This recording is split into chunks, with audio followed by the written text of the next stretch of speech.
Assalamu alaikum. Today, the question asked by an Islamophobe is that why did Muhammad sallallahu alaihi wasallam remain illiterate when God commanded him to read, but but when Jesus commanded paralyzed man to walk, so he immediately walked, and when he also commanded a blind man to see, so he was immediately able to see.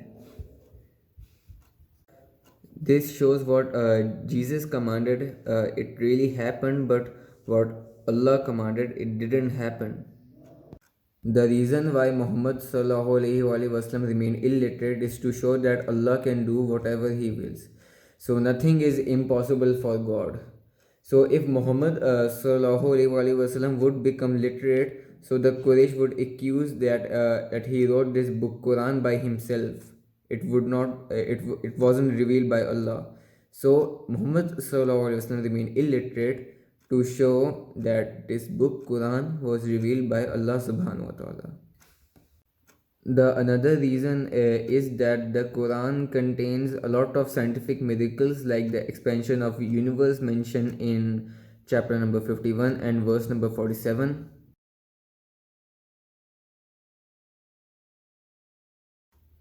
In chapter number 24 and verse number 45, it is mentioned about the creation of everything from H to O.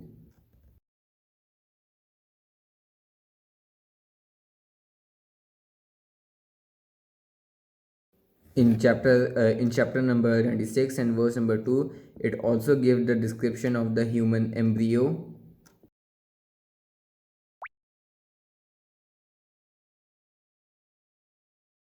So all of these miracles have been proven accurate by the scientists of this modern era, and this also proved that an illiterate man cannot write all of this. So this claims that this book Quran was from Allah to guide the humanity, not only Muslim but the whole mankind. You said that when Jesus told a blind man to see, so he was able to see immediately, and when he commanded a paralyzed man to walk, so he could immediately walk. So it was not Jesus himself who commanded these things. He did this by the permission of God himself. He didn't do it himself. So this proves that he was a prophet of God, not God himself. So in Bible it is never mentioned that Jesus is God. So so Bible also never claimed Trinity. And if you go and read Bible, the New Testament, it is written in Gospel of John, chapter number 14 and verse number 28. My Father is greater than I. Gospel of John, chapter number 10 and verse number 29. My Father is greater than all.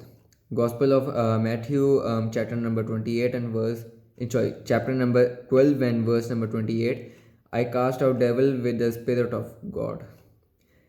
Gospel of Luke, chapter number 11 and verse number 20. I with the finger of God cast out devil. Gospel of John, chapter number 5 and verse number 30. I cannot of myself do nothing as I hear. I judge, and my judgment is just. For if I seek of my will with the will of God. This proves that Jesus was a Muslim, a person who seeks the will of Allah. It shows that he is a Muslim. He never claimed that he was a God. Now there is an opposing question which is asked that in Quran chapter number 57 and verse number 3, it is written that Allah says that I am the first and the last. But in the Bible New Testament, the book of Revelation, chapter number 1 and verse number 17 to 18, it is written that Jesus is the first and the last. So the Christian is trying to say that this claims that Jesus is God. This question is answered by Ahmad Deedat. So let's see what he has said on this. Jesus Christ says, I am God, over he says, worship me. Our brother has given a quotation from the book of Revelation. That is the last book of the New Testament. The title of the book is the book of Revelation. What is this book all about? It is about a dream.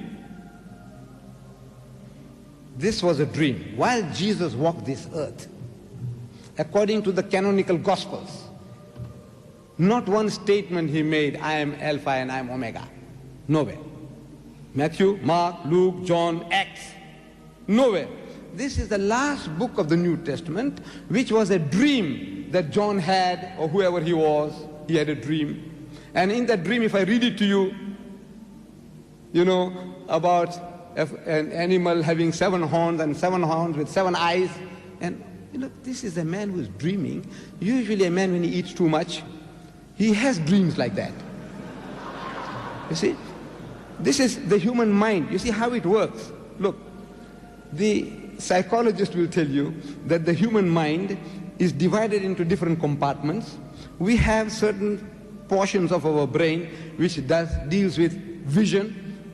When it gets damaged, your vision is affected. Certain portion, your hearing is affected. Certain portion, your speech is affected. Certain portions, your imagination is affected.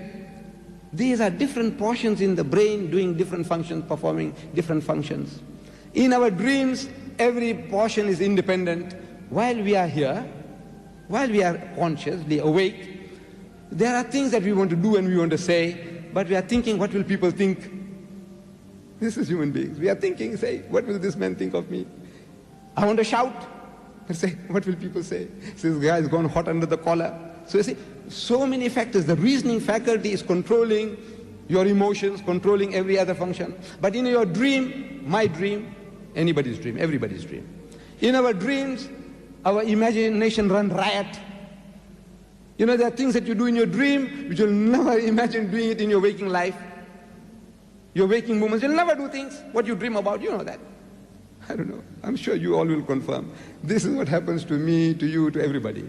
So this man, John, is writing a dream. And in the dream, what he saw, and the descriptions, you know, the descriptions that are given, you can see it's only in your dream you can dream like that. You can talk like that. Where Jesus says, while he's walking life, he told anybody, I am God. Or where he told anybody, worship me. Show me one verse. In the Quran, Allah says that He's the one who will judge the world.